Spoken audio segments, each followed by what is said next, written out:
Magandang araw! Ngayon ay babahagi ko sa inyo ang aking nagawang incentive chart. At ito rin ay maaari natin gamitin bilang behavioral chart kung tayo ay magtuturo. Kung ang bawat pangkat ay nakasagot at nakilawak sa talakayan, sila ay magkakaroon ng tigli 5 puntos. Halimbawa, ang unang pangkat ay nakilawak sa ating talakayan at nakasagot ng tama. Sila ay bibigyan ko ng 5 puntos. At ang mga puso na ito ay ilalagay ko kahit saan mang parte ng larawan nito. At kung ang pangalawang pangkat naman ay nakilawak sa talakayan at nakasagot ng tama, sila rin ay magkakaroon ng 5 puntos. Ganun din sa pangatlong pangkat, sila rin ay magkakaroon ng 5 puntos.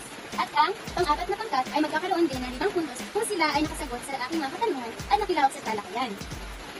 Ngunit kung isa sa mga pangkat na ito ay maingay at hindi nakilawak sa talakayan, ay tatanggalin ko ang mga puso at iyon ay bawas sa kanilang mga puntos. Halimbawa, ang unang pangkat ay maingay at hindi nakilawak sa talakayan.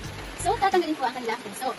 At yun na nga, kung nais yung magkaroon ng maraming puntos, kailangan makinig kayo ng mabuti at makilahok sa ating talakayan. Yun lamang po, maraming salamat.